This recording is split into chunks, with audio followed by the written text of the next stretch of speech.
Medrado, presidente do IBRAC.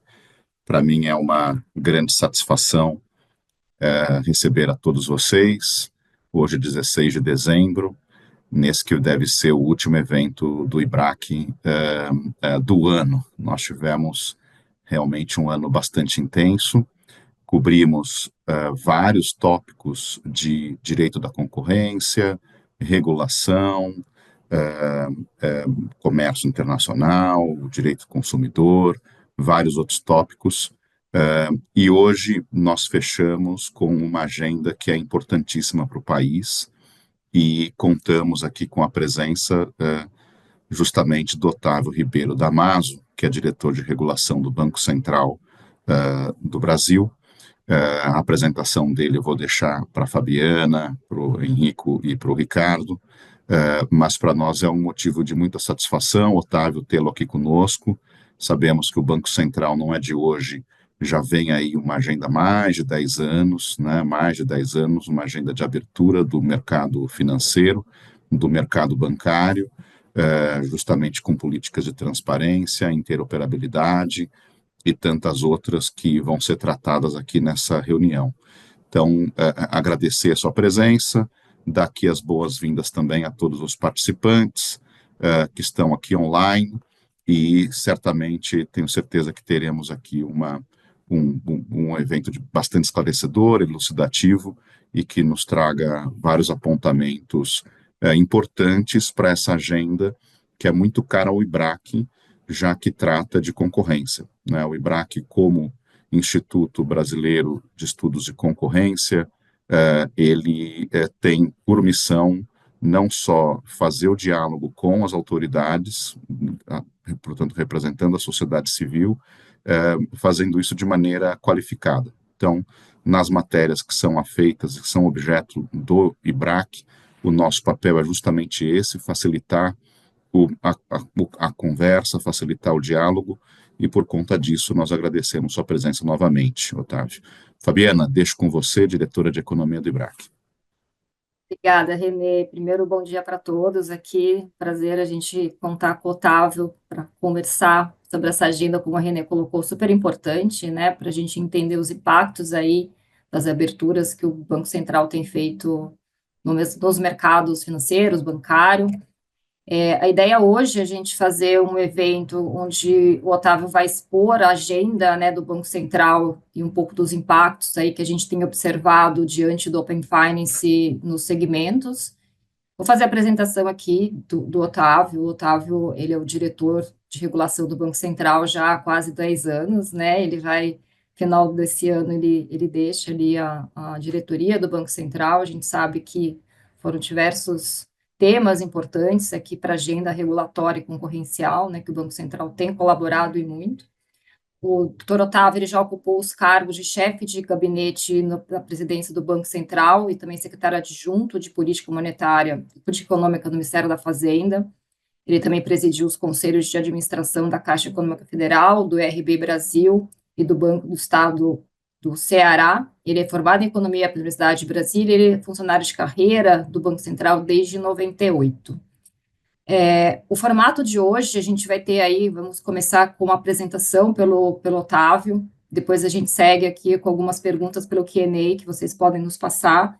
Eu, o Ricardo e o Henrique, a gente vai depois fazer aqui uma moderação, né, com algumas perguntas, mas a ideia é que a gente possa aqui trazer as discussões, né, que o Open Finance tem proporcionado aí na agenda de abertura de mercado. Então, acho que a nossa ideia é essa. Passo aqui para o Ricardo e para o Henrique me complementarem, antes da gente seguir aqui com o Otávio. Obrigado, Fabi. Muito bom dia a todas e todos. Bom dia, mais uma vez, Otávio. Em nome do Comitê de Concorrência, queria agradecer mais uma vez a sua presença aqui para um evento do IBRAC, né, uma série de conversas, já que, como a Fabi lembrou, temos tido, né, sobre diversos assuntos, mas especialmente sobre a agenda importante do Banco Central de abertura, de promoção de inovação, do mercado. Será um prazer, mais uma vez, ouvi-lo e depois, né, conversar sobre as questões importantes aí sobre esse assunto. Obrigado mais uma vez. Bom dia a todos. Em nome do Comitê de Regulação, a gente agradece muito a presença de todos que estão aqui já, especialmente Otávio, muito obrigado por participar do nosso evento. Acho que vai ser super interessante, tratando de um tema de interseção entre regulação e concorrência dos mais caros que se tem, uma das iniciativas que são que essa inter-relação fica mais exposta, mais evidente com relação às medidas que o Banco Central vem tomando para abrir um mercado historicamente concentrado, historicamente problemático do ponto de vista concorrencial.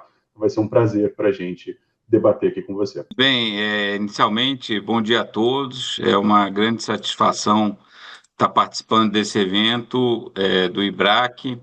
Então, eu queria não só agradecer, mas também parabenizar o IBRAC pela iniciativa. É muito importante esse diálogo, essa troca de informações, essa troca de visões, e é super enriquecedor também para o Banco Central ter esse diálogo, essa interlocução com vocês. Parabenizar aqui os amigos do IBRAC presentes, o René Medrado, a Fabiana Tito, o Ricardo Franco e o Henrique Spini, e todos que estão participando desse webinar aqui. A minha intervenção inicial, o trabalho hoje está dividido em 3 partes. O primeiro, eu vou falar um pouco de como o Banco Central vê toda essa agenda de inovação. No segunda parte, eu vou focar no Open Finance, e na terceira é um Q&A que a gente vai estar aberto para conversar sobre todos os temas relacionados aí à questão da regulação e do fomento à inovação no âmbito do sistema financeiro. E aí podemos conversar sobre outros tópicos da agenda do Banco Central e de interesse aqui dos participantes.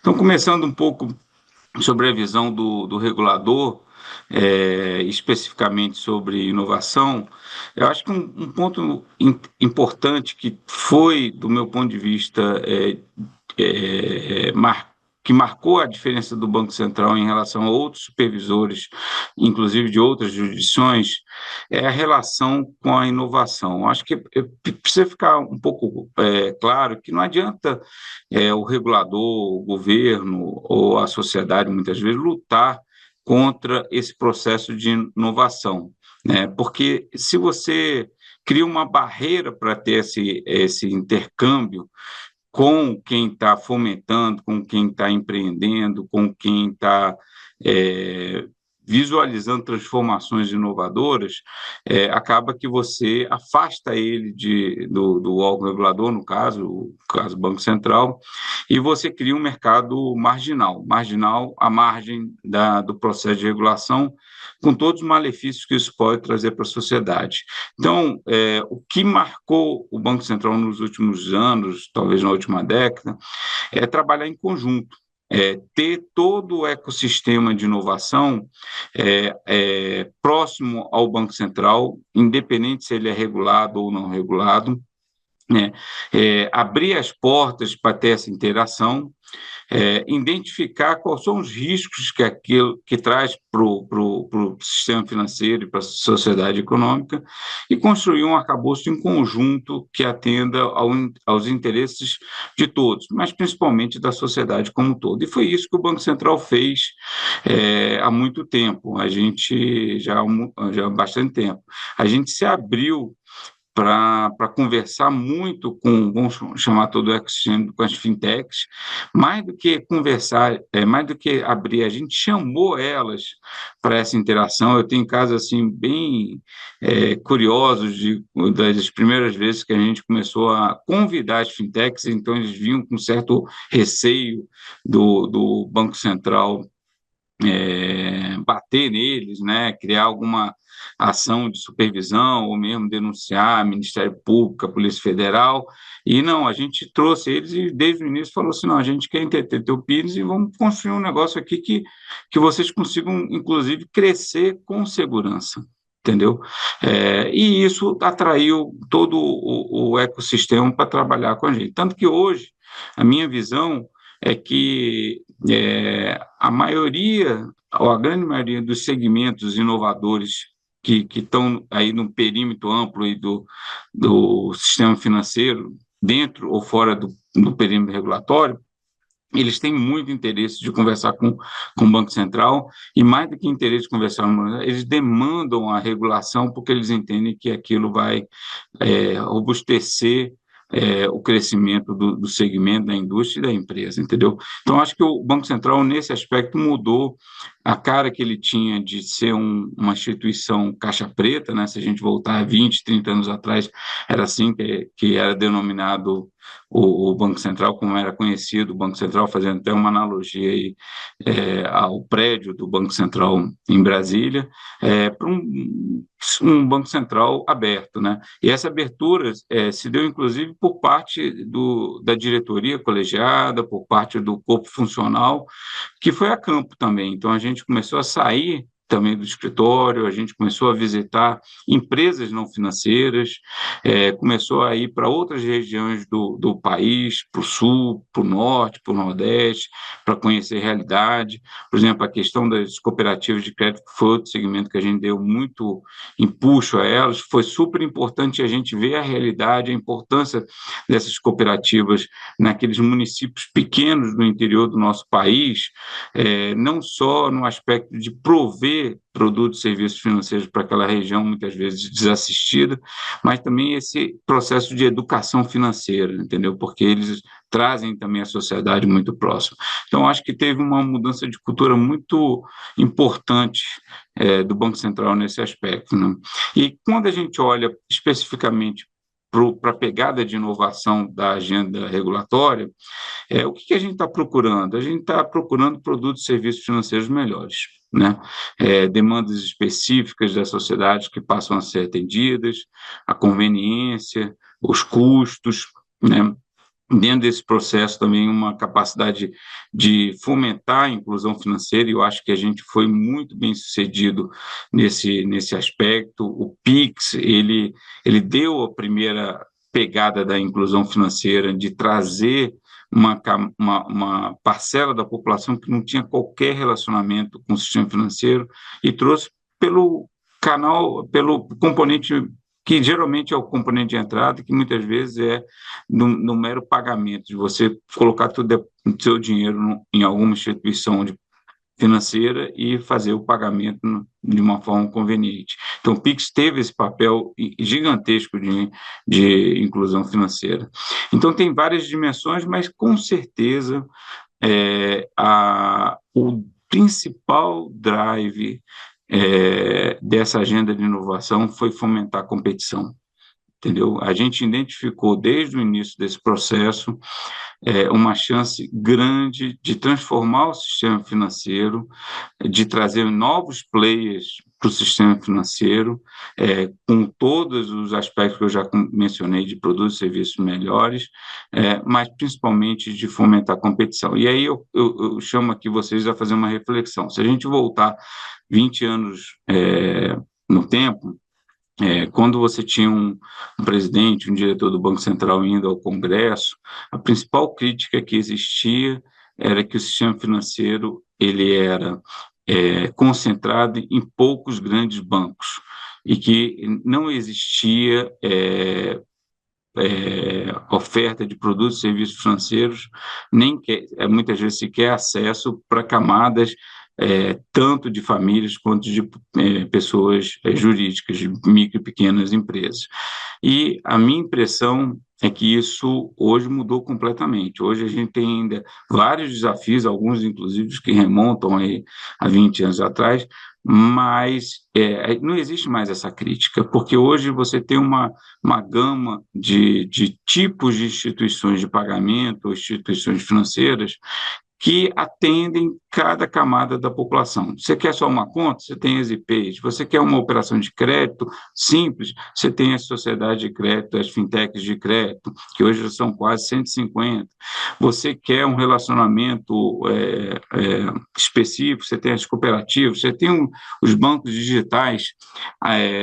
Inclusive, essa questão do remoto, do digital, o Banco Central foi um dos primeiros que autorizou a abertura de conta bancária de forma remota. E isso transformou o sistema financeiro. Hoje você tem bancos digitais que sequer têm agência aqui em São Paulo, agência física, mas eles têm conta corrente em todos os municípios do Brasil, em 5.300 municípios do Brasil.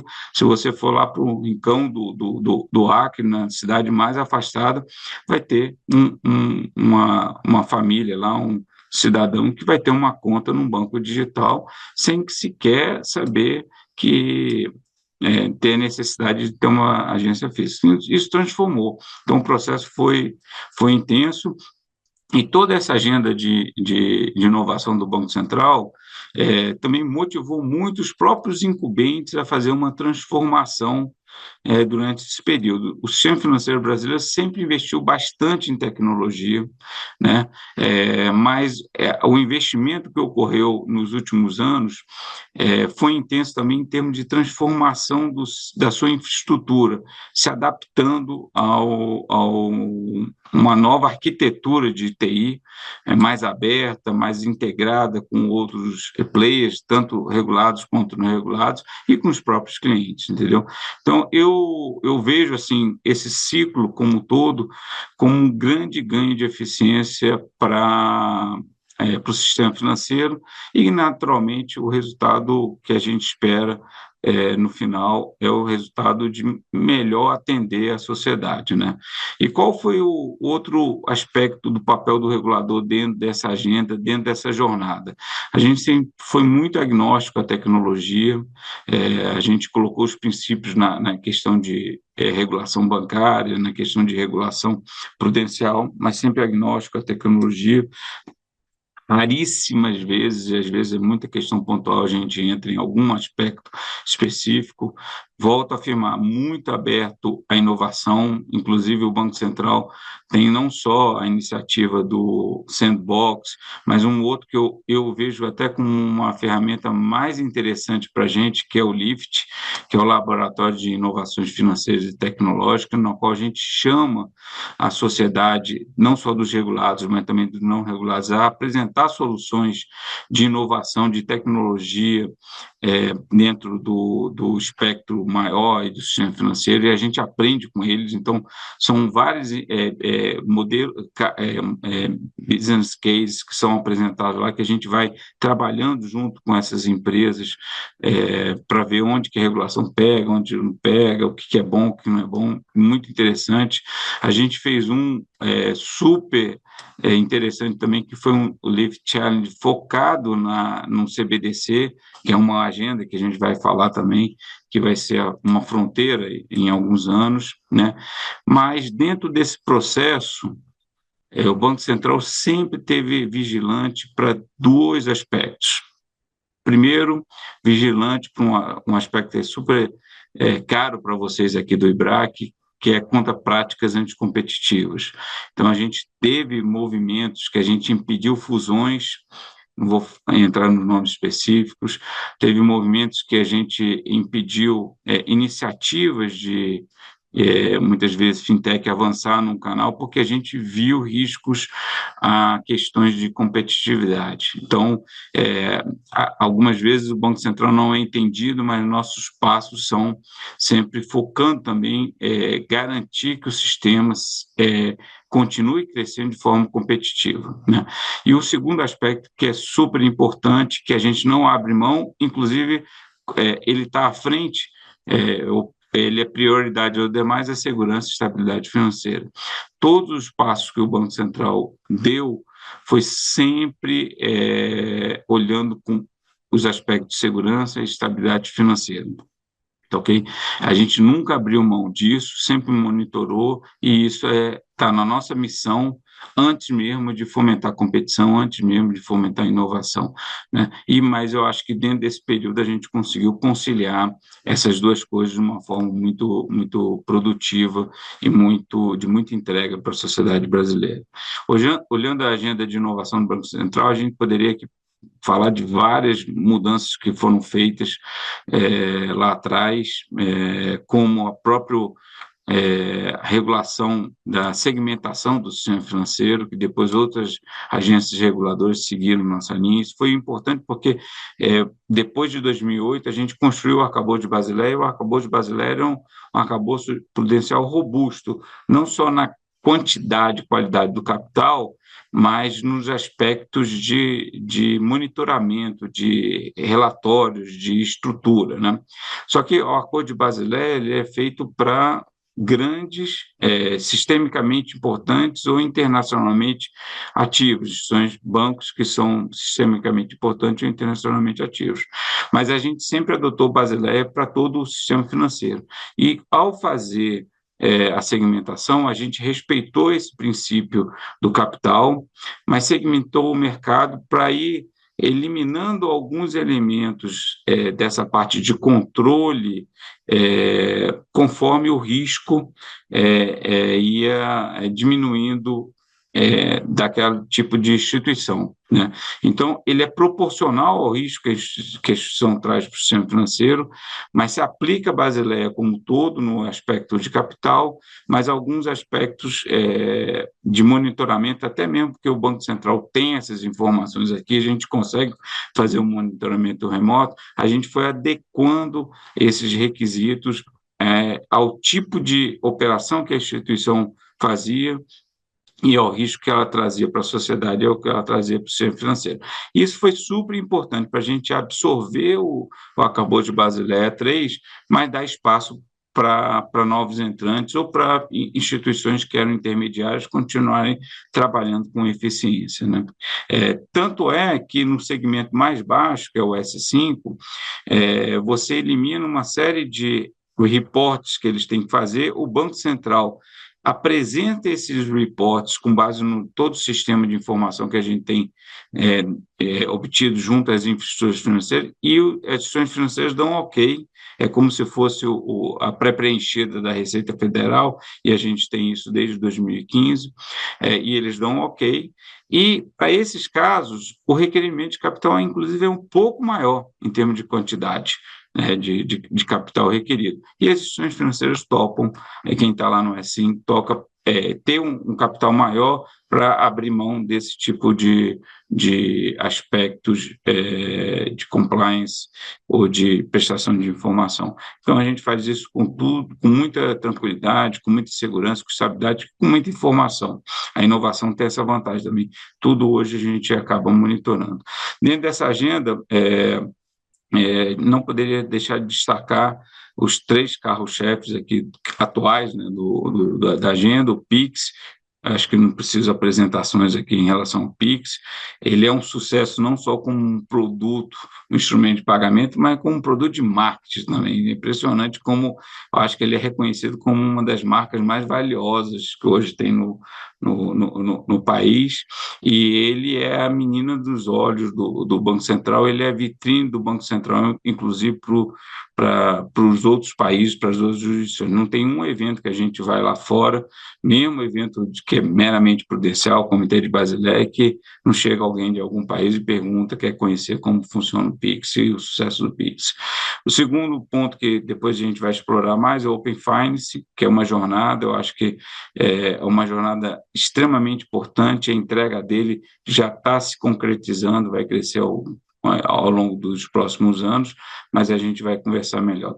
E o terceiro, que está na fronteira, que é o CBDC, o nosso DREX, em desenvolvimento, muitas pessoas trabalhando, e vai ser o futuro, né? A gente, dentro dessa agenda de inovação, tem 2 aspectos que a gente tem acompanhado com muita atenção, que não tem ainda um plano de trabalho de regulação específica, mas é a tokenização, que conversa muito com a CBDC e o DREX, e também a inteligência artificial, que já entrou no sistema financeiro, e o Banco Central tem monitorado, mas para esses 2 tópicos, tokenização e IA, a gente não tem ainda plano de regulação, a gente está numa fase de abrir, de conversar, de entender, de acompanhar, de fazer pesquisas, inclusive, junto às instituições financeiras, mas para talvez no futuro, não é certo, trabalhar em algum tipo de regulação se for necessário.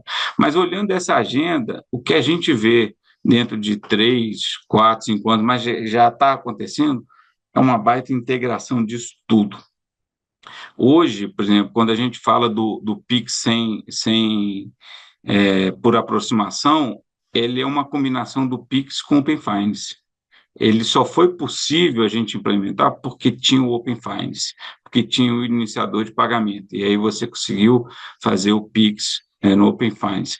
O CBDC, ele também vai integrar esse conjunto de Open Finance, de Pix. Então, a gente olha para frente e vê esse conjunto de inovações que estão vindo no sistema financeiro, trabalhando tudo em conjunto. Muitas vezes, alguns vão ser não percebidos pela sociedade. O Pix, o grande sucesso dele é porque você faz um Pix todo dia, você faz a transferência e ficou denominado Pix. O Open Finance, ele é uma infraestrutura, assim como é o sistema de pagamento brasileiro, que é super importante, inclusive é a base do Pix, mas ninguém comenta, ninguém fala sobre o sistema de pagamento brasileiro, né? Por quê? Porque ele é a infraestrutura que está para trás. Mas, enfim, essas coisas estão se integrando e vão ser transformacionais no âmbito do sistema financeiro e de entregar muito valor para a sociedade brasileira em todos os seus aspectos, tá ok?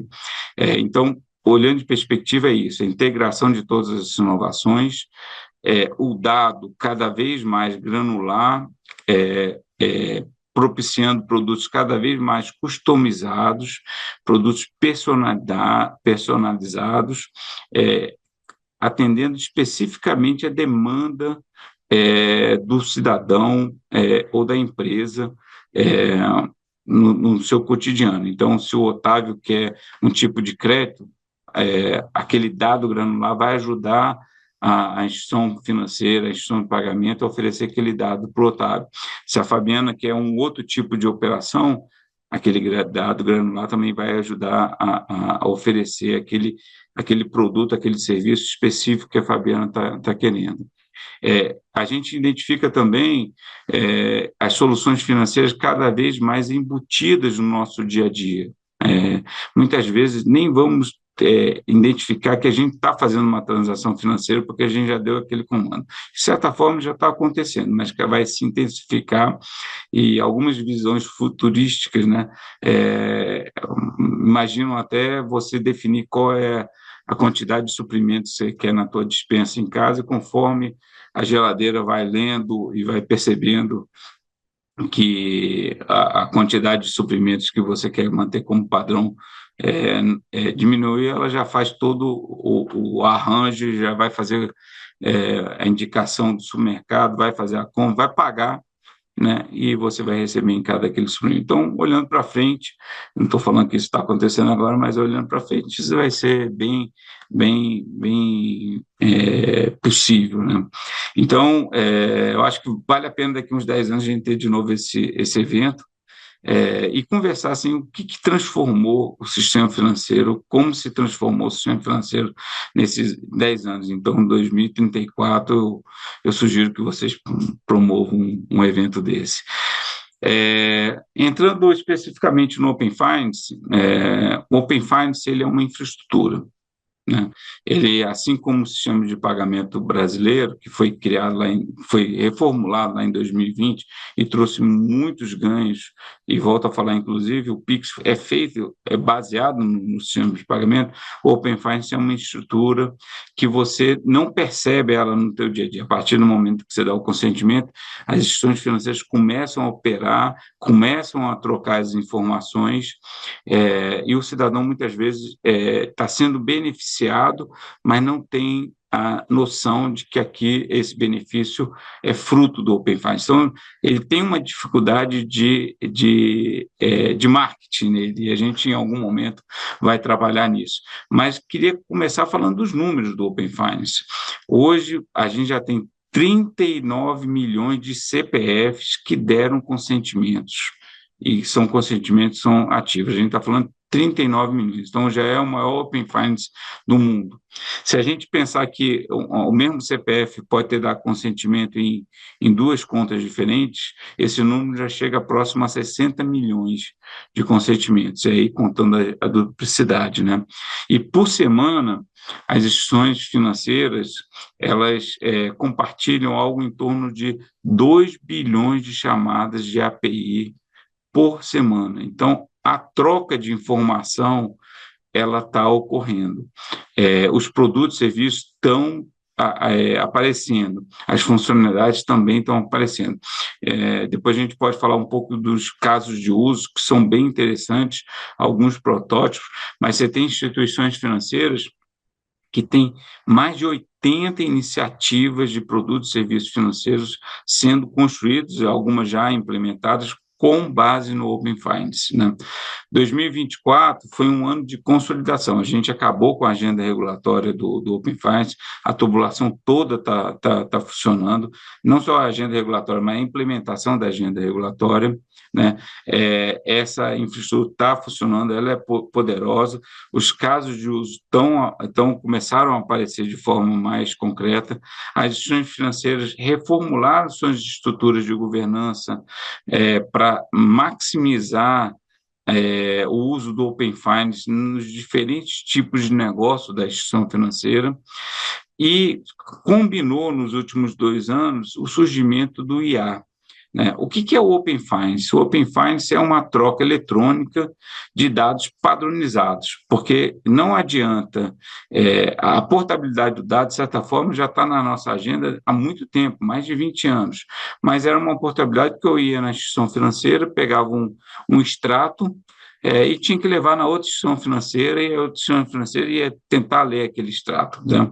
Então, com o Open Finance, a gente fez que a troca ocorresse de forma automática, respeitando lá os princípios da lei de proteção dos dados. Né? Mas o que foi diferente no âmbito do sistema financeiro? A gente padronizou esses dados. Então, era a base de dados do banco A conversando com a base de dados do banco B. Então, a informação que sai do banco A chega no banco B e é lida. É lida perfeitamente. Você sabe que a operação é um tipo de crédito específico, tal. Então, é lida. Então, a gente fez esse movimento. Quando você tem a própria LGPD, que você manda ter o direito da informação e você compartilhar, mas para empresas não reguladas, você pega um extrato ou mesmo um arquivo digital com aquela base de dados numa empresa A e leva para a empresa B fala assim, eu não consigo ler esse dado. Entendeu? Eu não consigo ler esse dado. Entendeu? Aí a portabilidade do dado perde valor. O Open Finance é isso, é eletrônico, bilateral e lido. Mas, mesmo assim, vem a combinação da inteligência artificial que lê e começa a interpretar melhor os dados não estruturados. Então, essa combinação ela vai potencializar em muito o Open Finance ao longo do tempo, isso já está ocorrendo, tá ok? Então, a gente vê um futuro extremamente promissor. Eu acho que já é jargão aí da sociedade, o dado é o ouro, né? Essa informação, e o que a gente fez foi criar uma infraestrutura que potencializa o uso desse dado que antes ficava dentro do silo lá de cada instituição financeira, né? Olhando para o Open Finance para frente, eu acho que o grande movimento que a gente fez em 2024 foi a definição da governança definitiva. Por um lado, o Banco Central demorou a fazer isso, porque existia muita pressão das diferentes cadeiras, das diferentes associações, dos diferentes segmentos do sistema financeiro, em ter representatividade dentro dessa governança. Então, a gente atrasou, vamos dizer, a gente postergou a definição disso propositalmente até que a tubulação estivesse totalmente pronta para não criar estresse na hora que a gente definisse a regulação, a estrutura definitiva. E isso ocorreu e foi muito... A gente fez isso esse ano, já com a infraestrutura definida, e foi muito bem recebido, muito bem trabalhado, e a gente manteve os princípios que a gente vinha anunciando e definindo desde o início do projeto, né? E agora a gente está na fase de concluir a estrutura da empresa, vou botar entre aspas aqui, da empresa que vai continuar conduzindo o Open Finance. Então, já teve a constituição da empresa, já teve a escolha dos conselheiros dessa nova governança, e está no processo agora de contratação dos administradores, o CEO e os 2 diretores. Isso está sendo feito pela governança lá. E isso vai ser fundamental para o Open Finance, que agora você vai ter uma empresa que vai ter como objetivo primordial e único fazer o Open Finance deslanchar. Ok?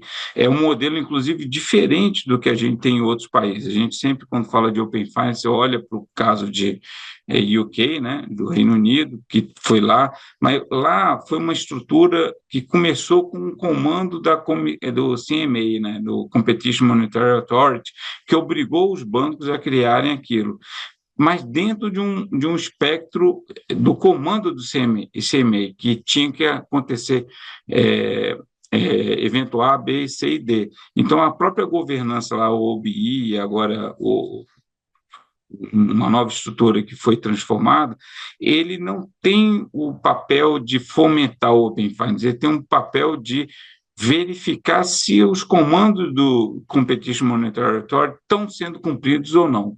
Esse daqui, ele vai ter o papel de não só alinhar a regulação a prática, mas também o papel de fazer o Open Finance crescer. Então, a gente tem uma expectativa muito grande que, a partir da constituição definitiva dessa empresa, legalmente ela já foi constituída, no primeiro bimestre, eu acho que ela já vai estar toda formada, a gente vai ver um incremento grande desse processo. E, principalmente, o Banco Central sempre olhando acompanhando o desenvolvimento disso. A palavra final é do Banco Central. Se a gente percebe que está tendo algum desvio vis-à-vis o que a regulação definiu, a gente tem o poder de fazer a intervenção, né? E a gente, durante esse processo até então, a gente fez várias vezes o poder de intervenção dentro da governança transitória, de, vocês estão decidindo nessa linha, mas não é isso que o Banco Central vê como melhor para o sistema. Você tem que ir nessa linha, tem que ir naquela linha. Então, é uma forma da gente, inclusive, conseguir fazer que o projeto avance, dado também a nossa limitação de recursos humanos e financeiros. Então, o sistema como um todo participa, constrói, define, mas o Banco Central está ali monitorando esse aspecto. E esse papel de monitoramento, ele está crescendo no Banco Central, porque uma vez constituída toda a tubulação, toda a infraestrutura, a gente, junto com a infraestrutura, junto com a governança, a gente está criando também mecanismo de verificar a performance do Open Finance. Então, gradualmente, a gente vai melhorando. Esse é um ponto fraco que ainda está existindo. A performance dessa troca de informações, esse alinhamento das informações padronizadas ainda não está no padrão que a gente gostaria que estivesse. Por isso, a gente tem feito um papel de governança, de supervisão muito forte, individualmente no coletivo, para fazer esse movimento crescer. Eu volto a falar o grande desafio, e é muito interessante a gente comparar aqui a forma de atuação, a forma de implementação do PIX e a forma de implementação do Open Finance. E não podia ser diferente. O PIX foi uma infraestrutura que o Banco Central chamou para si, desenvolveu, criou as regras e fez com que o sistema plugasse nele, e todos os bancos, todas as IPs tinham que plugar. Então, a gente tinha o domínio plenamente, a informação ela passa pelo sistema de pagamento brasileiro, a gente consegue, inclusive, fazer estatísticas que a gente divulga para a sociedade de diferentes formas. O Open Finance, ele é troca de informação bilateral, é o Banco A mandando ou recebendo do Banco B, tá ok? Isso foi feito fora do Banco Central, e mais, obrigando que as bases de dados dos diferentes bancos se começasse. Se você voltar 5, 10 anos no tempo, você vai identificar que muitos bancos, acho que alguns ainda têm essa dificuldade hoje, como eles cresceram, houve fusões, incorporações, modelos de negócio diferentes, muitas vezes as bases de dados internamente dentro do banco também não tem uma conversa plena. Imagina você fazer essa conversa ocorrer entre diferentes instituições financeiras. Então, o esforço é muito maior, e mais, o PIX é é uma forma de pagamento, né? Você está desenvolvendo agora outras agendas, mas ele é um instrumento, ele é um produto, é uma transferência que é feita. O Open Finance são várias coisas que são feitas ali dentro. Você tem não só pagamento, mas você tem troca de dados e diferentes tipos de dados. Então, a jornada do Open Finance é muito mais dolorosa, mas com certeza, combinada inclusive com o Pix, ela vai ser muito mais produtiva para a sociedade, tá? Olhando para frente, uma coisa que está sendo implementada, tem até fevereiro do próximo ano para concluir, mas várias instituições financeiras deram um passo à frente e já estão oferecendo, é a jornada sem redirecionamento. É a possibilidade de você, via uma carteira digital, que é um ITP, que é uma autorização, obteve uma licença junto ao Banco Central, você, junto do seu mobile, chegar na maquininha, no estabelecimento comercial e aproximar e fazer o pagamento, sem ter necessidade de abrir o app do seu banco, sem ter necessidade de ler QR Code, meramente se aproximando, se você naturalmente definir aquele como teu pagamento prioritário no teu app. Isso vai ser uma revolução para o Pix. Então, você vai, por exemplo, ir para uma feira e botar ele como definição e isso aí aproximando dentro do padrão de segurança que já existe. Para a agenda isso já está em curso e até tem fevereiro do ano que vem para acontecer. Quando você vai para outras agendas, dentro da nossa agenda para 2025, a gente vai trabalhar nas portabilidades e naturalmente, a portabilidade do crédito é o carro-chefe. Vamos começar com os produtos mais simples e vamos concluir com o produto mais complexo, que é a portabilidade do crédito imobiliário. E agora, voltando, lembrando-se os 20 anos atrás, portabilidade já existe no mercado, só que as jornadas são cheias de fricções e de trocas de informações imprecisas, o que acaba fazendo com que não ocorram, né? Dentro do Open Finance isso vai ocorrer com muita fluidez. Por quê? Porque as informações estão lá e vão ser trocas diretas e digitais e padronizadas entre as instituições financeiras. E uma agenda muito importante que a gente está estudando e quer desenvolver é como o Open Finance vai chegar para as pequenas e médias empresas. Por que eu estou colocando isso aqui? Porque quando você pega a experiência do Reino Unido, lá o Open Finance teve um crescimento muito maior para as pequenas e médias empresas, tá ok? E aqui no Brasil, a gente tinha uma expectativa disso aqui no Brasil, e isso não ocorreu, né? A gente, inclusive, conversou com o pessoal lá do Reino Unido, empresas, e já começamos a ter um primeiro diagnóstico. E um primeiro diagnóstico que é interessante é que o Open Finance, lá no Reino Unido, para as PJs, ele serviu principalmente como um mecanismo de conciliação, né, entre o extrato financeiro e os reportes que aquela pequena e média empresa tinham que mandar para o fisco. Então, ele tinha um papel não só de atender também o cliente, né? Ele na verdade, teve dois drives, vamos colocar aqui. O primeiro foi esse, de conciliação, né? Então, de você usar as informações de diferentes bancos para fazer essa conciliação e para criar mais robustez no reporte que você vai mandar para a autoridade tributária, para o Treasury lá do Reino Unido, né? O segundo aspecto que é interessante é que o Open Finance, para o consumidor, pegou a veia do pagamento. Por quê? Porque lá eles não têm o Pix, né? Então, ele pegou a veia do pagamento para pequenas e médias empresas para fazer uma jornada mais fluida, mas principalmente com menor custo. E aí a gente olha para o caso brasileiro, a gente não vê esse segmento crescendo como cresceu no Reino Unido, vai crescer de outras formas, no bojo do Open Finance, porque o Pix aqui já atendeu, mas essa combinação de Pix e Open Finance, ela acaba ajudando nessa ferramenta. Então, a gente está fazendo um diagnóstico junto com a governança para ver como que o Open Finance vai chegar de forma mais substancial, pode chegar para as PJ. Isso vai ocorrer e vai ser uma revolução, e a gente vai trabalhar firme com isso.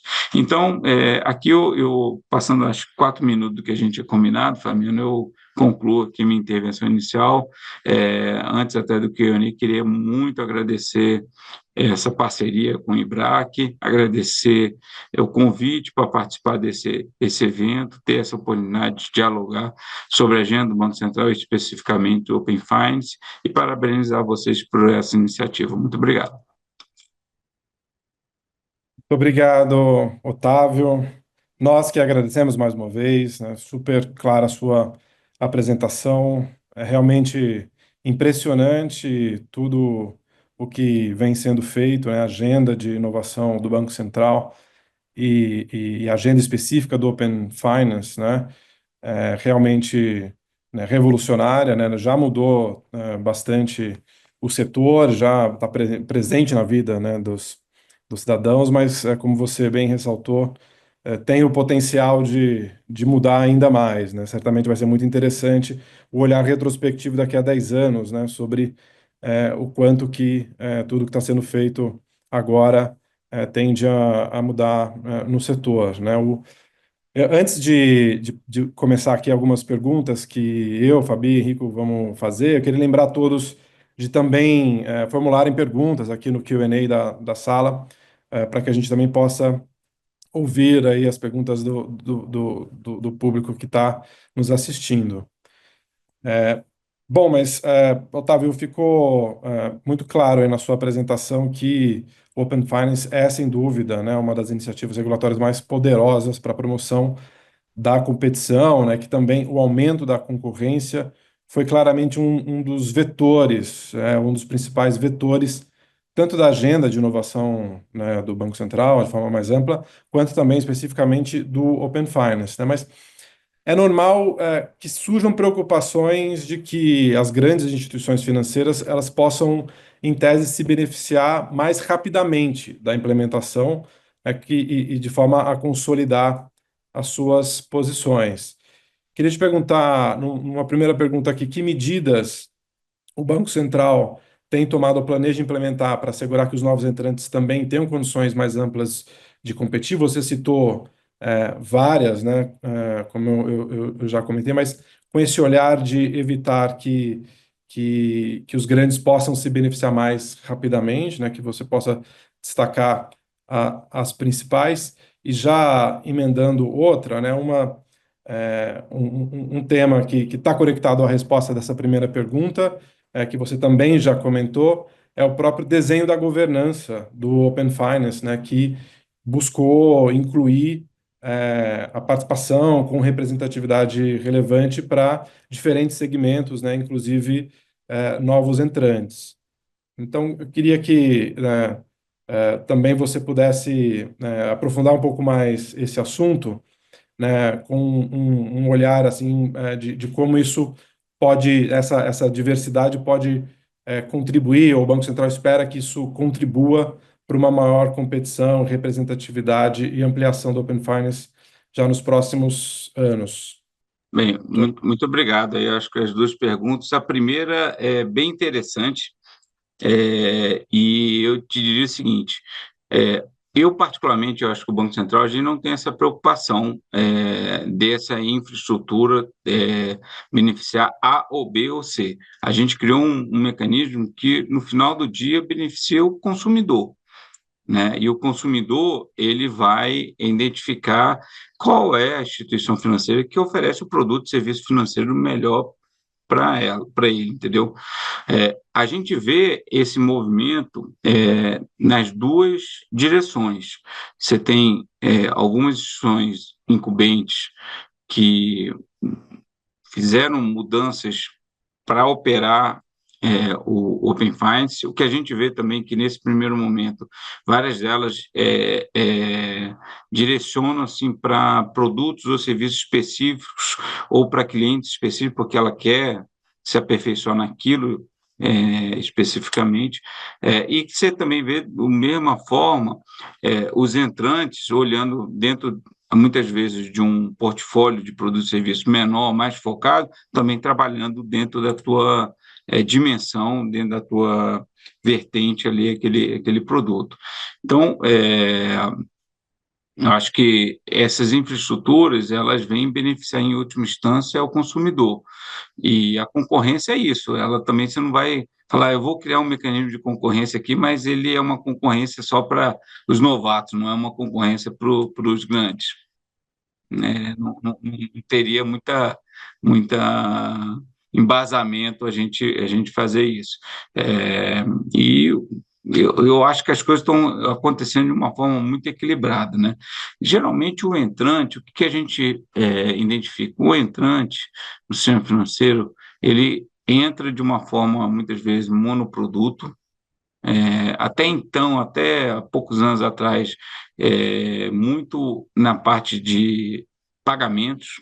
Então, aí tem uma tese que está crescendo no mercado, que essa parte de pagamentos ela já alcançou o seu limite de capacidade de fazer novos entrarem só com ela e ainda ser rentável, né? Porque, e aí, depois de um tempo, você tem algumas que ficam muito especializadas e ficam muito conhecidas com esse monoproduto, mas o caminho natural é ele buscar outros mercados, porque o monoproduto ele é arriscado.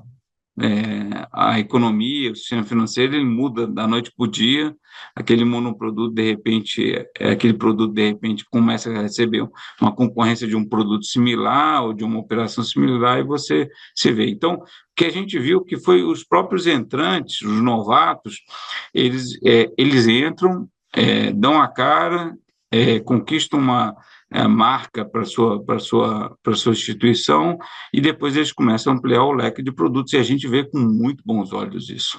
Muito bons olhos isso, ok? E aí a fronteira onde ele vai se consolidar de vez é quando ele entra no crédito.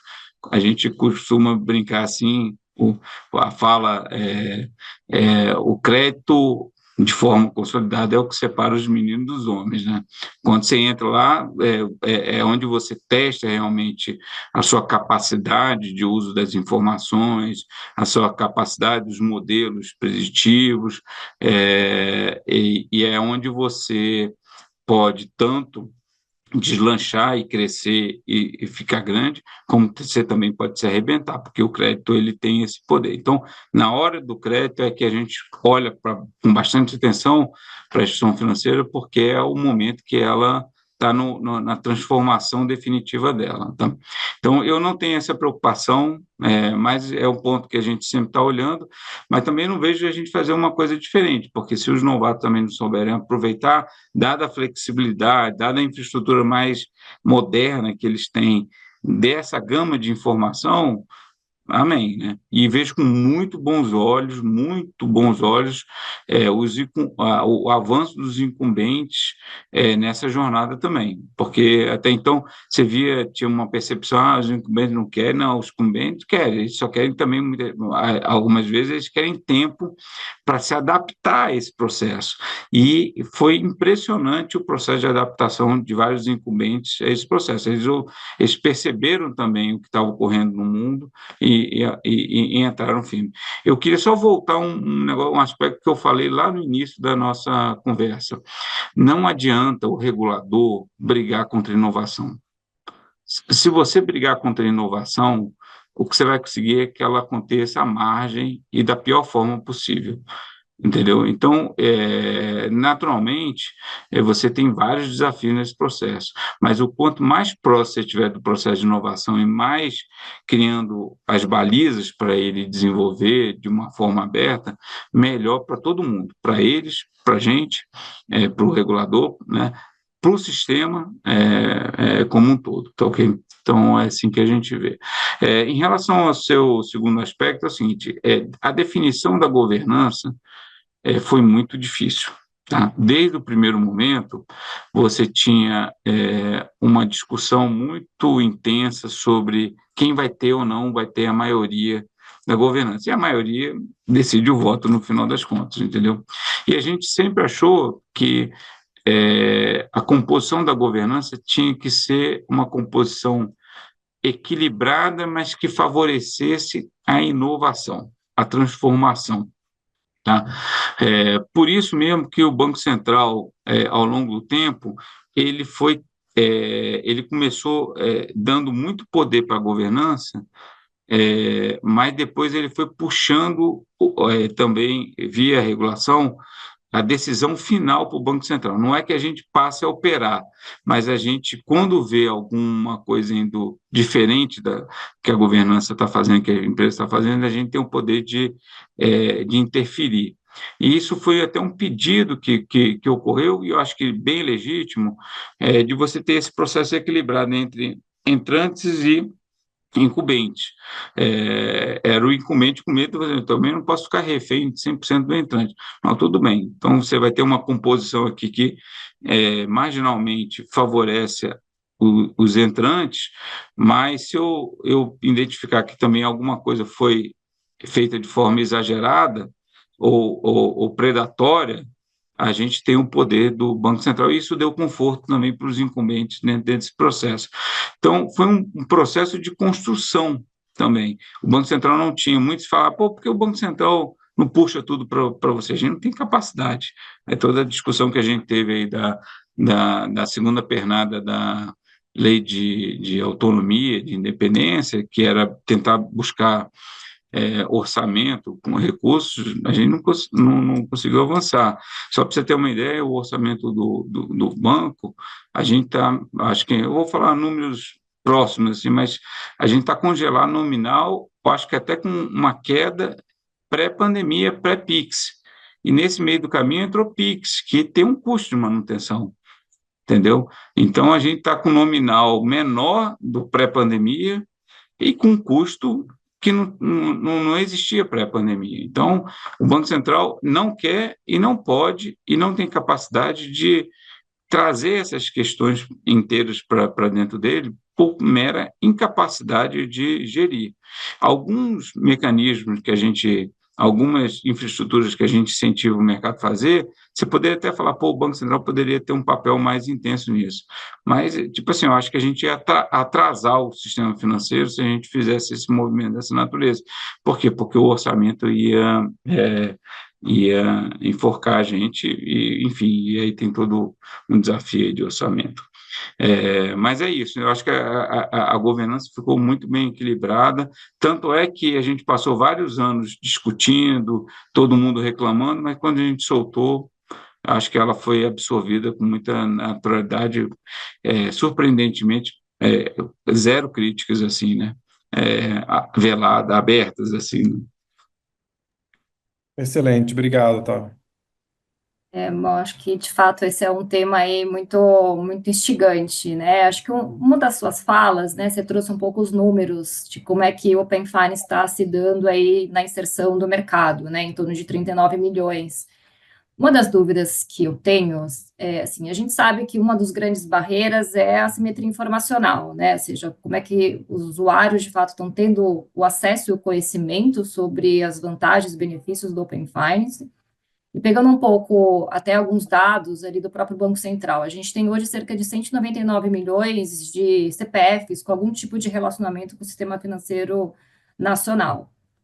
Claro que parte desses, cerca de 150 milhões ou 160 milhões, são CPFs ativos, né? Pensando um pouco nessa base dos 39 milhões, claro, é super significativo comparativamente até o que você tinha esperado, mas o que você pensa ali, o que a agenda do Banco Central tem de tentar trazer uma inserção ainda maior, dada a potencialidade da nossa base, né? Tem medidas que vocês estão tentando trazer ali de maior, seja conhecimento ou mesmo disseminação das vantagens que o Open Finance pode proporcionar, né? Olhando um pouco do lado da demanda, né? De como que os usuários de fato estão tendo, até porque, salvo engano, teve uma notícia recente de que 55% desconhece de fato o Open Finance. Então, queria entender um pouco essa agenda para a gente saber da taxa de adesão e do conhecimento do público, né, para que tenha essas vantagens sendo absorvidas também do lado dos usuários. Vamos começar um pouco sobre a questão da comunicação no Open Finance, o desafio do marketing no Open Finance. Depois, se eu me perder, você me lembra dessa questão dos 39 milhões que eu queria falar. Mas o Open Finance, como eu falei, ele é uma infraestrutura, ele não é um popstar. Ele nunca vai alcançar a visibilidade que o Pix tem, pelo simples fato que você faz um Pix. E o Open Finance, você faz quantos Pix por dia? Você faz 2, 3, 4, no mês são vários, no ano, então, milhões. E todo mundo pegou o jargão, me faz um Pix. E o Pix, a princípio, ele é um produto, tá ok? O Open Finance, você dá o consentimento uma única vez na tua vida, e depois você fica vivendo aquilo a vida inteira com Open Finance. Esse é o primeiro aspecto. Então, você é chamado a conhecer o que é Open Finance e a entrar nesse universo uma única vez. O segundo aspecto, o Open Finance, ele não se materializa única e exclusivamente em um produto, entendeu? Ele é um conjunto de informações que pode ser usado para crédito, para organizador financeiro, para avaliação do risco de crédito, para portabilidade, para uma série de operações dentro do sistema financeiro. Como eu mencionei, tem instituição com 80 projetos. E o projeto da instituição A é diferente do projeto da instituição B. O que a instituição A está pensando em fazer na conta corrente da Fabiana é diferente do que a instituição B está querendo fazer na conta do Ricardo. E aí entra um terceiro desafio, a gente não consegue fazer estatística.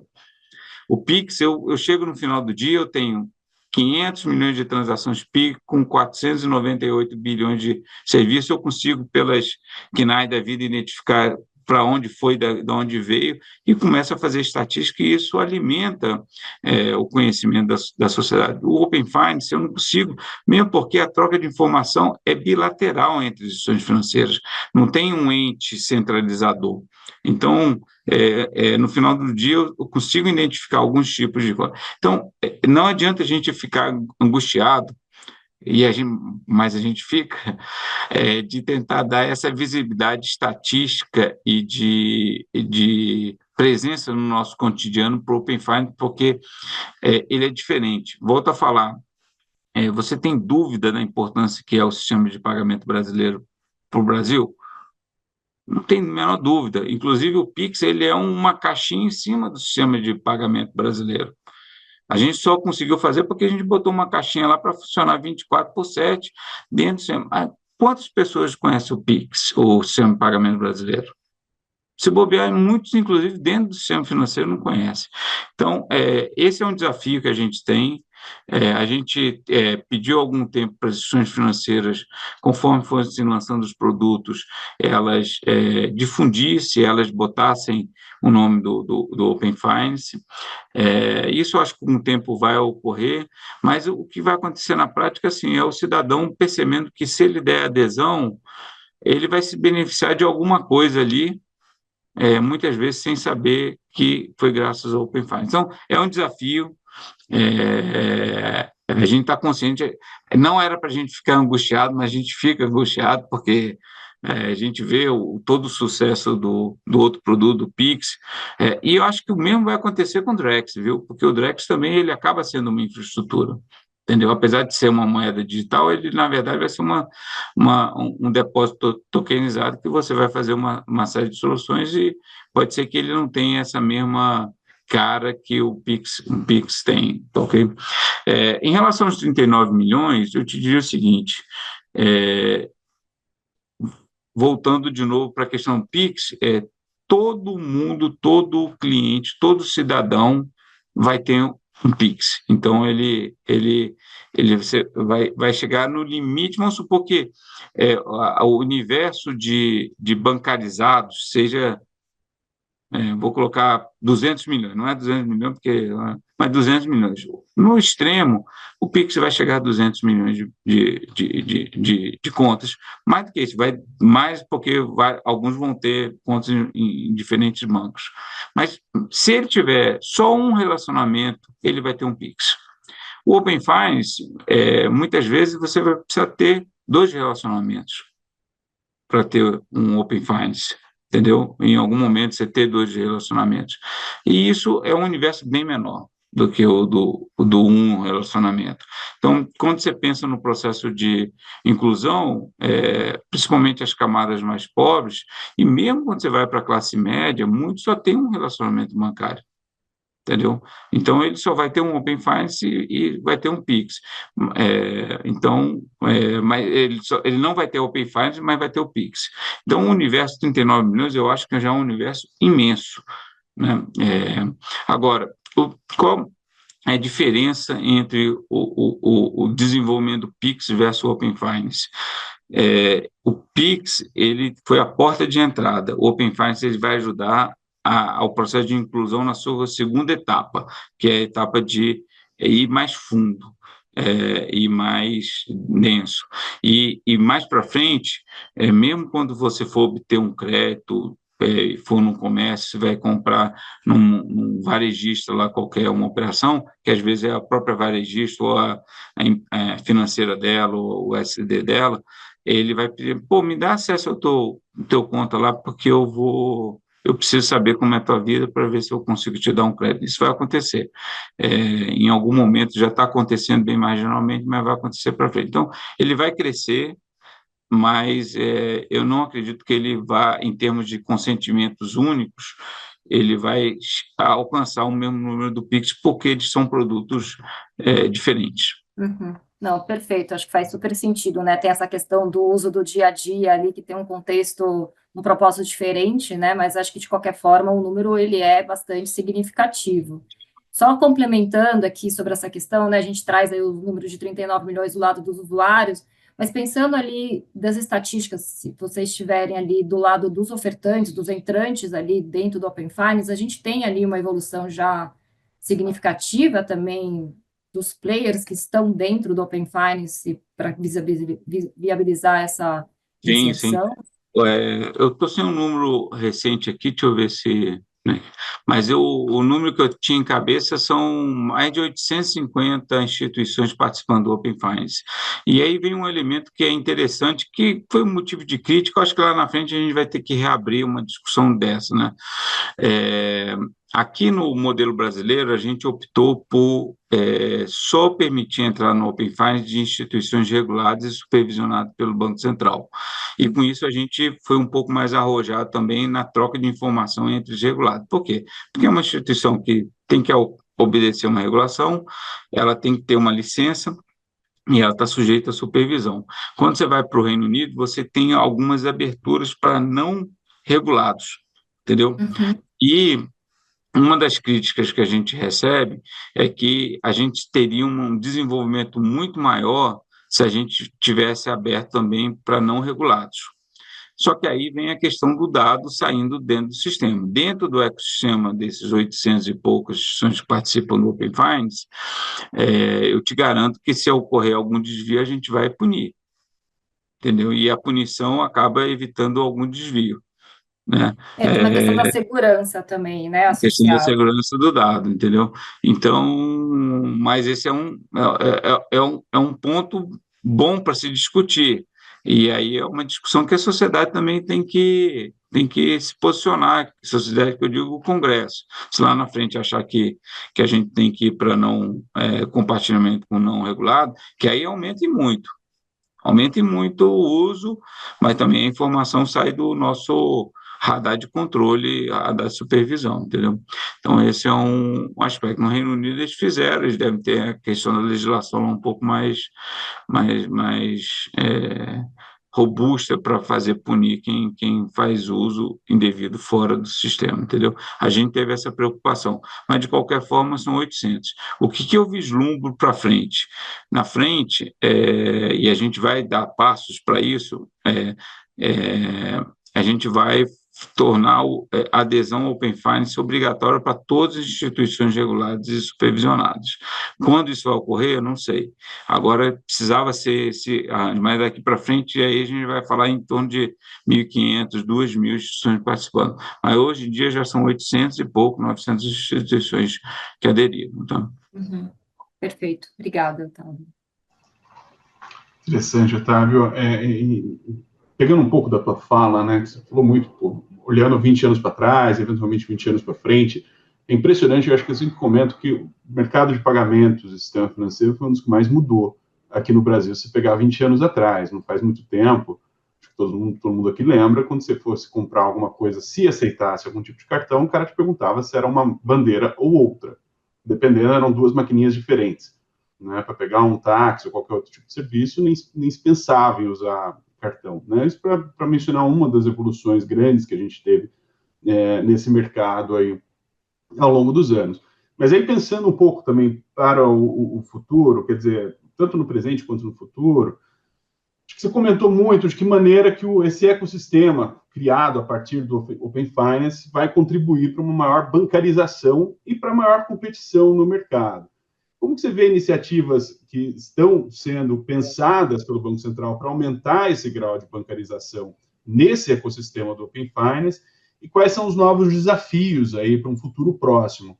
E aí, se você permitir, eu vou até emendar com uma pergunta que a gente recebeu aqui da plateia, que acho que toca aqui medidas que o Banco Central pode pensar para o futuro, que é a portabilidade de salário. Segunda pergunta que a gente recebeu aqui, pensando em competição, portabilidade de salário talvez seja a maior barreira existente.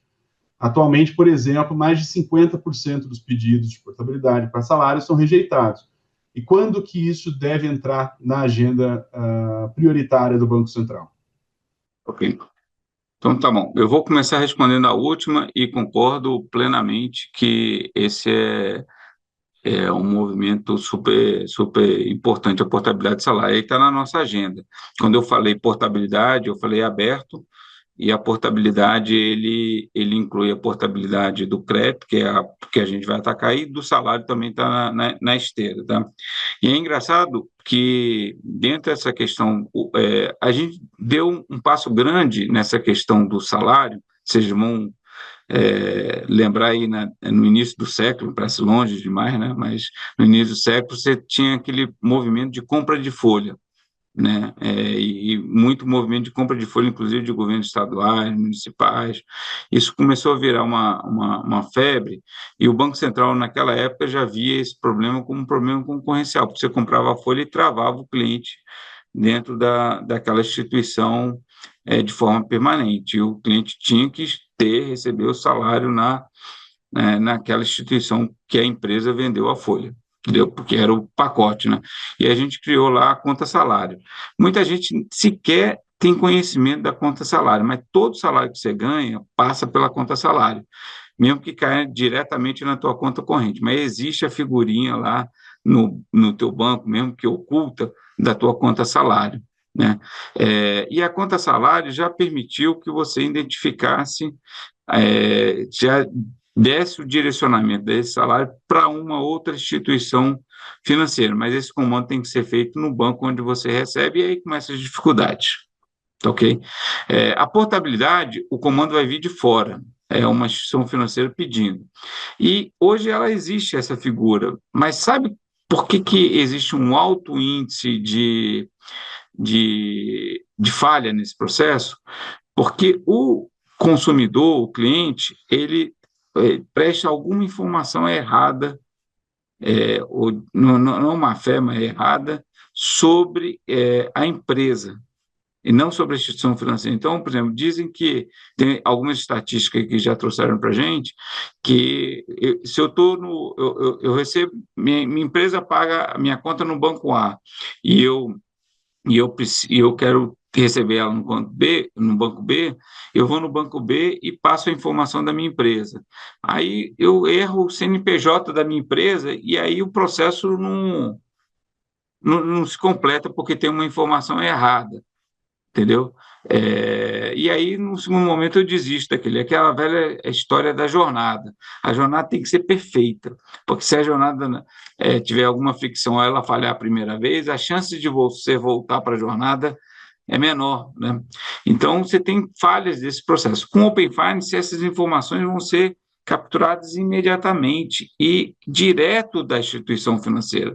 Se você der no Open Finance o direito à portabilidade, para quem você deu o acesso ao Open Finance, ele vai lá no banco, onde você recebe teu salário, onde a tua empresa paga, e já pega o CPF, o CNPJ já faz todo o processo. Então, está na nossa esteira, a gente está estudando e está dentro da programação para 2025 também, tá?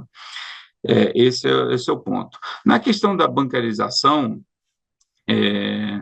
aí depende o que a gente vai chamar de bancarização. Bancarização em termos de entrar, ter o primeiro contato com o sistema financeiro, Otávio, eu acho que a gente está ali já quase na plenitude, porque tem uma camada que a gente, da população brasileira, que talvez seja difícil você bancarizar.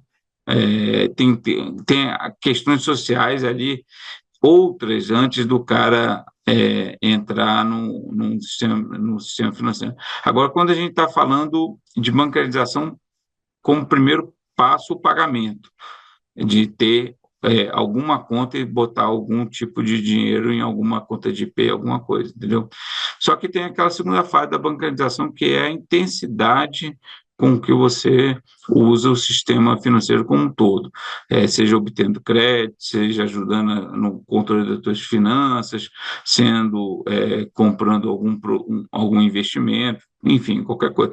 Isso eu acho que tem um caminho a perseguir, as instituições financeiras estão muito atentas para esse processo, principalmente aquelas que trabalham com as camadas mais de renda média baixa, né? E baixa, e isso vai acontecer, e aí eu acho que o Open Finance vai ajudar bastante. Pensando até naquela pessoa que não tem nada e vai lá num varejista pegar uma operação de crédito, né? Eventualmente, ele teve o primeiro contato dele com o sistema financeiro, ele teve a inclusão dele, porque ele pegou uma operação de crédito, mas no segundo momento ele vai abrir uma conta IP, ele vai fazer, então esse processo pode estar ocorrendo, assim. Mas eu acho que, sim, daquele público-alvo, daquele público elegível, né? Não é nem público-alvo, elegível a ser bancarizado, meu feeling, eu não tenho informações mais objetivas aqui, mas meu feeling é que se a gente está muito próximo disso. Agora, a intensidade da bancarização, eu acho que ainda tem muito espaço para acontecer. Só voltar um aspecto que vocês comentaram aí, voltando lá também para aquela quebra das verticalizações. Esse é um movimento que foi um trabalho muito bacana do Banco Central com o CAD, com a SEAI, lá no Ministério da Fazenda, aí no início do século, né? A gente começou a quebrar as verticais e houve uma proliferação. Então, quando a gente olha os dados que a gente tem sobre concentração, é impressionante o segmento que teve uma maior desconcentração no espectro do sistema financeiro, indiscutivelmente foi o de cartão de crédito e todo o ecossistema que roda em torno dele, entendeu? Foi brutal esse movimento, tanto na parte de emissores, mas principalmente na parte de credenciadores e todo o arranjo. E toda a discussão dos recebíveis, né? Existe uma crítica grande aí sobre a central de recebível, as centrais de recebível cartão de crédito, mas esse é um outro processo que está revolucionando a forma de conceder crédito, inclusive o crédito fora do sistema bancário, porque muitos desses recebíveis estão indo para fora do sistema bancário, mas para o cidadão isso é operação de crédito, e crédito que ele não tinha, e crédito mais barato que ele não tinha antes, entendeu? Então, você traz outros problemas que a gente tem que estar monitorando, o sistema, a questão prudencial, tem que estar monitorando as alavancagens. Então, assim, cada inovação também traz desafios que você tem que estar atento, mas o ganho que a gente obteve com esse movimento foi grande.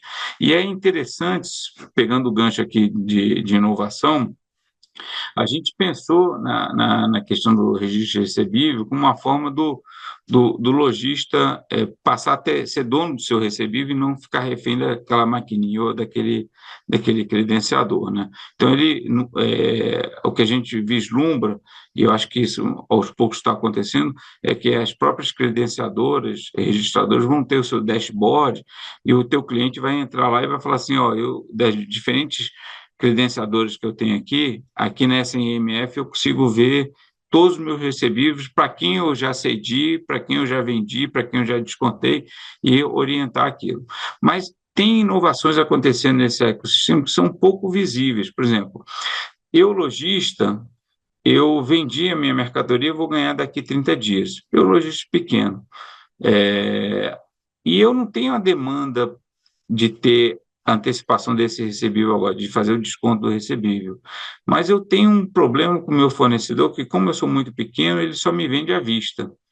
O que tem gente, fintech, fazendo junto nas EMFs? Você pega esse recebível do cartão de crédito, que é um recebível de altíssima qualidade, dados os emissores, e você não faz o desconto, mas você transfere ele como garantia para o fornecedor dessa empresa.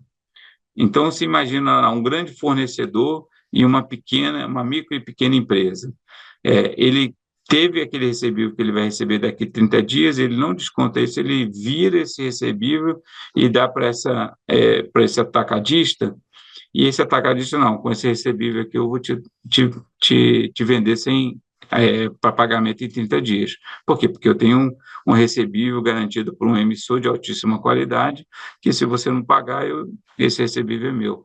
E todo mundo ganhou nessa história, entendeu? O lojista não precisou fazer o desconto do recebível, uma taxa de desconto elevada, e conseguiu comprar a mercadoria dele a prazo. Olha só a vantagem para o comerciante, entendeu? Então, isso está acontecendo. A gente vai ter uma outra fronteira que vai vir à frente, que ano que vem começa a implementar para valer, que é a duplicata escritural. Trazer para a digitalização todo o mercado de duplicata, que hoje é tudo em papel, e que sequer, às vezes, é uma duplicata efetiva, porque até para fazer o papel de crédito dela, ela precisaria ter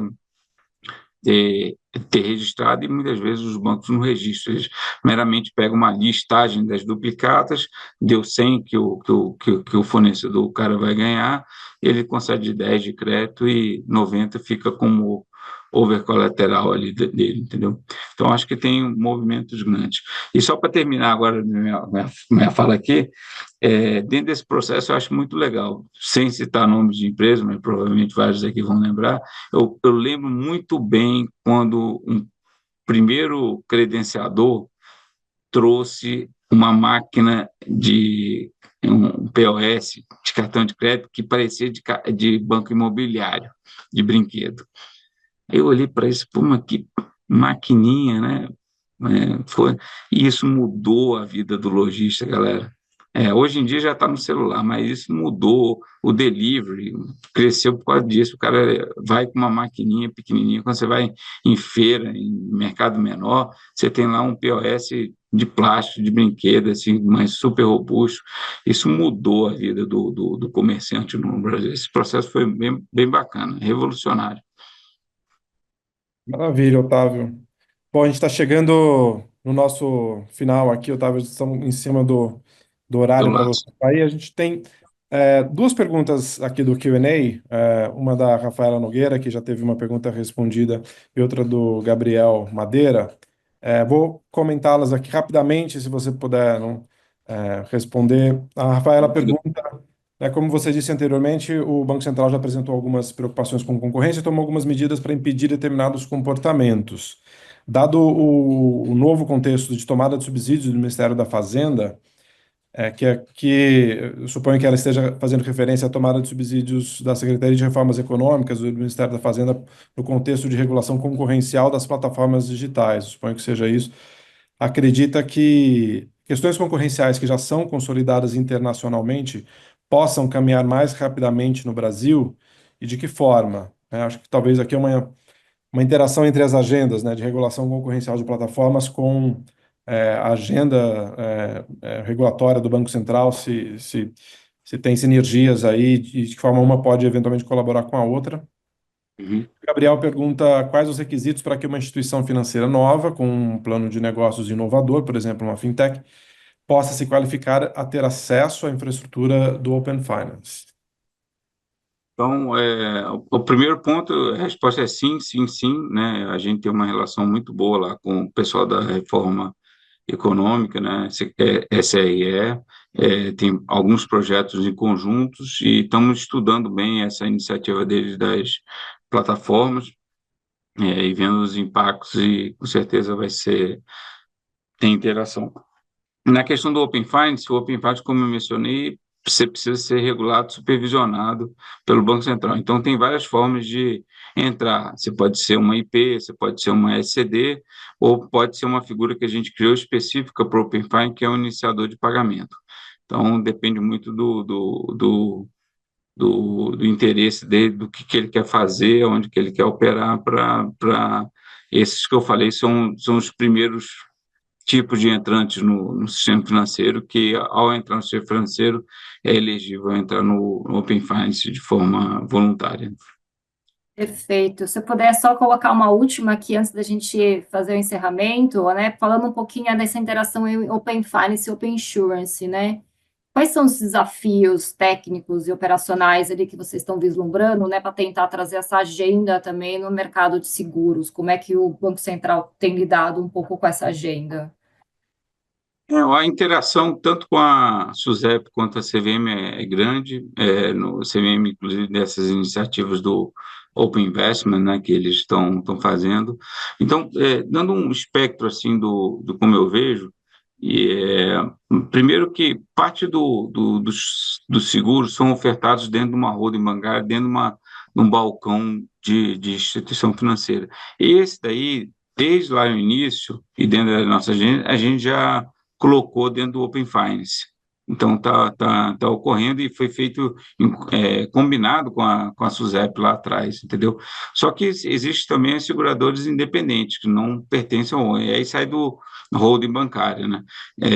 Aí sai do espectro de regulação do Banco Central e aí entra o Open Insurance coordenado pela a SUSEP propriamente dito, e a gente trabalha em conjunto em termos de alinhamento de regras para esse aspecto.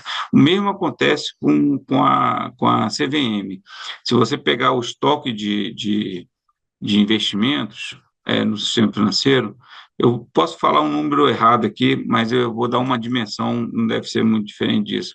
80% está dentro de holding bancária, entendeu? E 20% está fora de holding bancário. Então, o espectro de investimento já está dentro do Open Finance. Só que você tem 20% lá que estão independentes, que não são regulados pelo Banco Central, então estão fora. Só que nesse aspecto, as associações do mercado de capitais têm interesse em trazer, porque eles também veem um filão de fazer uma integração entre as partes, entendeu? E aí essa agenda que a gente está tocando com a CVM. O que eu vejo, o que eu escuto, que eu acho que tanto CVM como SUSEP vem trabalhando, é que tudo isso vai ser incorporado dentro da governança do Open Finance, entendeu? Para quê? Porque ela já existe, ela já é paga, ela já está estruturada, ela agora está formando e eles vão migrar lá para dentro essas partes independentes ali também, entendeu? Não tem por que você criar estruturas diferentes, mas os times são diferentes também, porque os desafios dos reguladores com a indústria também são diferentes do nosso. Perfeito, até para aproveitar a infraestrutura já consolidada, né? Acho que tem sinergias ali.